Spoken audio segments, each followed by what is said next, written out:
Jeffrey, thank you everyone for coming. You're all fantastic. Benedict, with respect to the cast members, it was worth it for them not coming because your hair is magnificent. For Mark, Stephen, and Sue, since this is Comic-Con and the place for big announcement, let's get it on the table. Seasons 5, 6, theatrical movie, and Benedict, since Stephen says you have the power of the green light, feel free to do that as well. I see, so the compliment was loaded. Everyone else can suck it anyway, 4 more parts. Oh God. We can exclusively reveal that there won't be a 5th season, but there will be a 6th. In 2020. Yes. Chew on that. Why is everybody assuming they survived Series 4? Oh yeah. Oh, I told you it was dark. He just likes torturing. He likes torturing. There's no electricity in it. What is your name? It's Spider-Man. Yeah, Spider-Man. What's your name?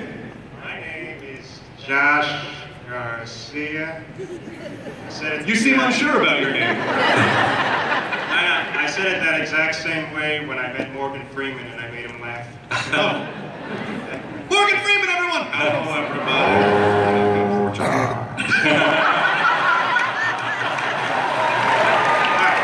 My question is, since our stars and our producers have relatives on the set, how does that help you during the production process? I didn't hear the first part. Relatives on the set, you mean like having your family close while they're working such intense hours? You mean me working with my mum and dad, for example? Yes, I do. That's one Mr. relative Gentleman. thing, yeah. It's wonderful, yeah. It's really great. I mean, you know, you'd think it would be an easy thing for that to happen, and it isn't. For parents to play your parents, and you know, I love them so much. I've got so much respect for them, as does the industry at large, and I think people who've seen their work as well, you know, they're dads, I love them to bits, but they're really, really good at their job. So it's a thrill for me. It's a thrill for me. And it's just slightly hard for mum sometimes when she turns around and says, Sherlock, and I could see her brain going, Sherlock. Rather than Ben or Tim or Sophie or one of the other names I get before I get called Benedict.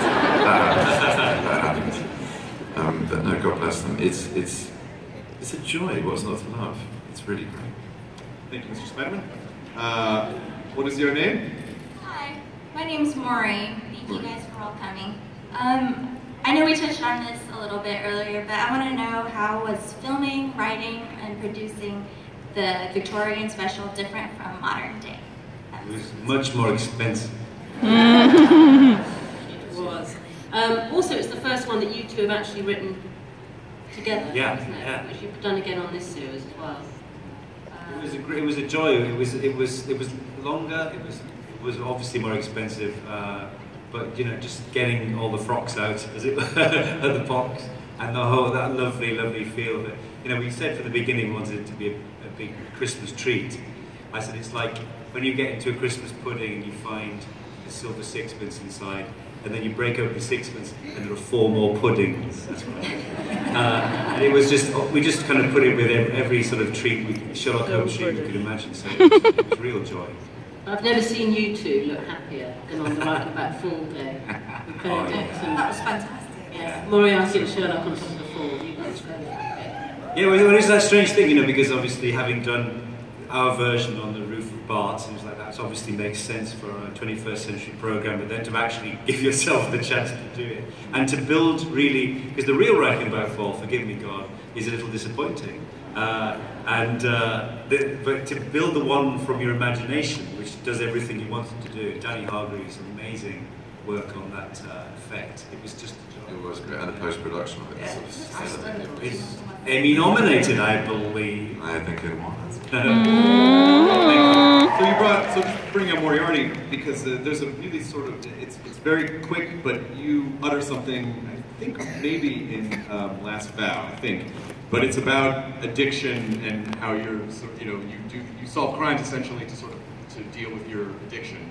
Do you think Moriarty is a part of that addiction? Do you think he's necessary for you? Well, the work addiction, yeah, absolutely. You know, the thing, he's addicted to two things that destroy him in a way, or have the potential to destroy him. And one is his arch enemy and what he's up to, and the other is drugs. And I think when he's not working, that slips back in again. And you'll just have to wait and see how that all plays out. Sorry. What is your name? My name is Joe. I'm from Solvang, California. You guys come on up wine tasting, you can stay at my place. Oh, thanks, Joe. Seems legit. It'll work Tuesday. Oh, did he? Okay, sorry, Joe. Solvang's a little Dutch town in the middle of California. It's really cool. Wow. You should check it out sometime. You could go stay with Joe. Next time. Okay. IGN, I was reading on IGN that the fourth season is going to be the last season. Why is that? And do you think you might be willing to come back later when you're older for, older Sherlock? Because Sherlock's awesome. All right, let's navigate that one. So you said did you say the fourth season? We've never said that. we have no idea whether we're the last one or not. We just haven't said that. Just one feature you have to understand about being interviewed is it's almost pointless turning up to an interview these days. They make it up. I think I should just phone up and say, do what the hell you like. I never said it was going to be. You actually explicitly said, I'd be very surprised if this season is the last one. And the headline said, Moffat says this season is the last one. What can you do? Well, I think media coverage now, I think they don't care and they don't give a shit. They're just like, well, some of those words were in there. Just put it up there. I don't know. We're in a post-truth world. Come on out here. It's true. So we don't know. We always hope to carry on, and everyone loves the show, and we'd love to carry on doing it. So let's do it. Yeah. Hello, what is your name? He's got a coat. Get it off him. We need the coat. Get it. I like your coat. Let's always wear that coat. I'll probably die of heat exhaustion. Yeah, well, it is my world, friend. Welcome to my world. That's fine. Okay. My name is Chris, and my question is for Mr. Cumberbatch. You've played a cerebral character here in Sherlock, and are going to be again in Doctor Strange. So how do you approach these cerebral characters? And did anything from playing Sherlock help you prepare for Doctor Strange? No to the latter question. No, not really. Doctor Strange is... he has... no, Sherlock's a lot more, I think, strange than Strange is. I think that's the difference, you know. Strange is fully humanized. I mean, he does seek control through... He seeks control through the perfection of his work. He's a workaholic. There are some crossovers, and like you said, that he's smart, but he doesn't cut off emotional ties. He does have physical relationships. He is very much a man of a sensory world, and Sherlock isn't so. Sherlock certainly tries to curtail those appetites to concentrate on being the best consulting detective, the number one consulting detective in the world. So no, the crossovers are very slight, and also culturally utterly different. One's very English, one's very American. What's the first part of the question? I can't remember what was the first part of the question was, will you go stay with Joe and Solomon? Yeah. The first part of the question was good. What was it? I promise I won't murder you too much. Can you go back and say? Just generally, how's your approach when you're acting a sort of cerebral character? Oh, you make sure you get really smart writers to give you what to say. Correct. But the monologues that can't. The monologues. I mean, that's how I feel when I read them. I'm like, wow, they're beautiful, but that's a lot of work. It just takes a lot of time. What's the longest monologue you've seen? How many pages? Tuesday morning. The Danube one in the wedding. I think the best man speech, where he goes. It was a good 4 pages, if not 5, I think, and because it comes off the end of the speech and he vaults over the table, and that was, I think, about a 5-day shoot, and it was like doing it was like doing a sort of a weird one-man play. The most amazing group of actors kind of going. They were having a lot of fun, though, I have to say, as well as being supported. They were enjoying bright lights of Bristol. I was tucked up. And the smell of food going off. The rotting food. We went out on the last night, though. Remember? We did. We, oh my God! I've never had a better release whilst filming the show than going out with them. To the point that I remember there was one paparazzi that followed us, and he was in a car taking photographs at this little silver Micro, I think it's Nissan Micro, and not to give Nissan Micro is a bad name. They're fine, but God, the rat back in this one was a pain in the ass. And so he was taking photographs, but this is the wrong way around, mate. And we went around him and started taking photography in his car. He's trying to hide in the back seat. But anyway, that was the hardest one, definitely the best one speech. I have a kind of a weird question, which is, do you think Sherlock really wants to connect with another person on a normal level? Do you think he would trade some of the high-functioning sociopathy, the world's greatest detective, if he could connect with another person? Well, I think what he fastly learns is in order to be the best consulting detective, he has to do that. It's part of his arsenal. To understand people better, he has to become more of a person. And it's not just sentiment that brings him to it, it's not whimsy. It's effectiveness as much as anything else. There is a practical element to being part of the world that you're trying to understand that makes him a better detective.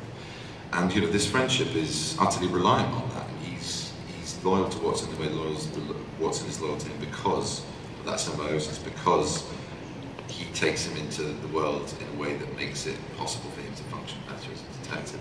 And that's primarily where the friendship is formed, is founded. And it is a real friendship, you don't think? Yeah. It seems like Sherlock, everyone in his life has some sort of a function that is useful to him. Yes, that is coldly true, but I think through that, as is the case, you form an affection. And while that may be a weakness to a degree for other people that are trying to attack him and use those soft points, those targets, in the end it makes him a greater person. And sounds a bit soppy, this. No. Love conquers all. It does. Oh. It does. And Tumblr just got pregnant. Again. I think we have time for one more question. What is your name and what's your question? Hi, my name is Amanda, and my question is for Benedict, Mark, and Amanda. My question is, what was your first line from series 4? Oh. Amanda. Oh. That was the line. That's a brilliant question. They're conferring. Yeah, the producers are furiously working out if that gives anything away for our channel. Got it on my I know mine, but I'm not allowed to say. See, were they allowed or not allowed? Do you mean things we shot first, or actually from the thing? The actual line in the script. The first line of the story that we said. First line of the first episode. Come on. Give it. Oh, Sherlock.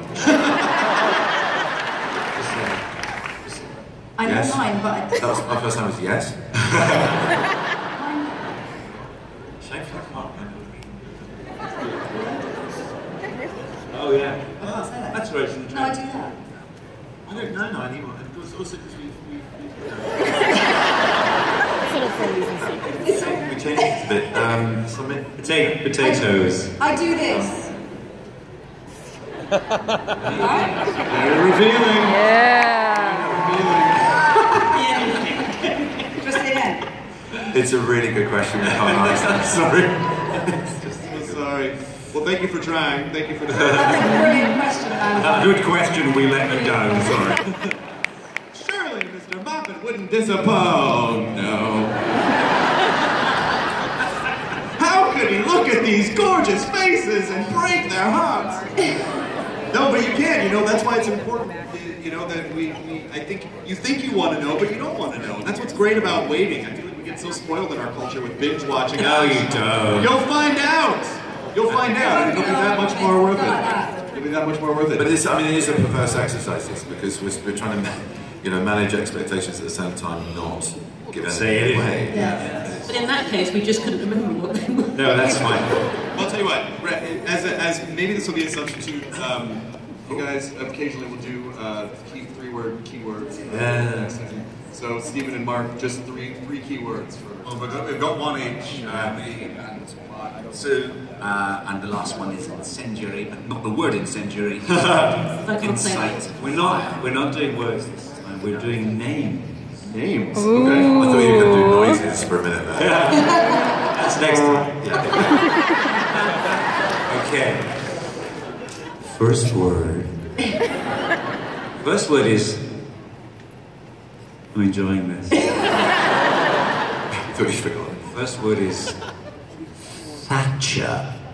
Oh. Smith. Sherringford.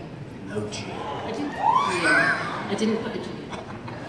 Thatcher, Smith, Sherringford.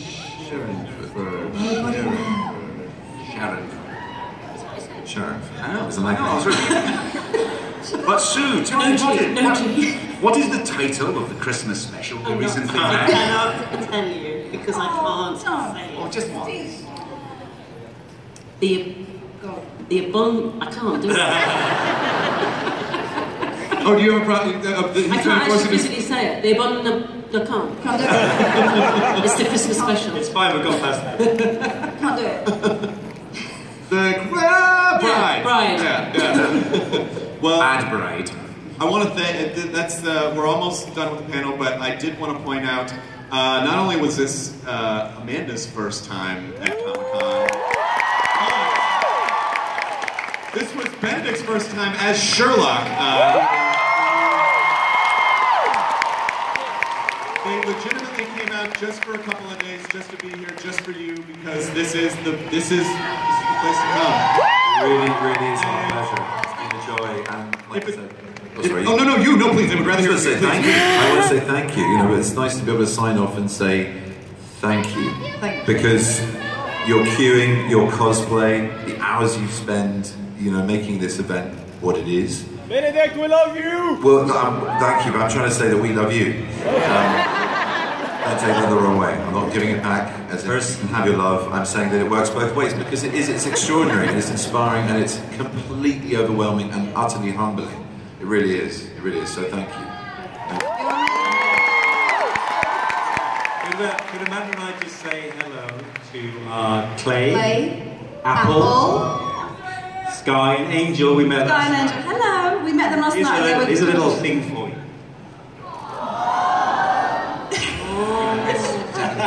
Bro. Nice. We met them outside the lift last night. Yeah, they were lovely. Hello. So hello. But I think it's evident. I mean, we did the Marvel rehearsal panel Friday night. Benedict had been up since like 6 o'clock in the morning. Rehearsal almost went to midnight, and still he went out and hung out with fans all along the way in line for LH. So I know what he says is sincere, and I know they appreciate it. And you're all the reason that it happened. So we're gonna show the trailer one more time, and then we're gonna. Sherlock airs in 2017 on Masterpiece. We're gonna show the trailer one more time, and then we will take our leave. So go ahead, one more time, Sherlock trailer.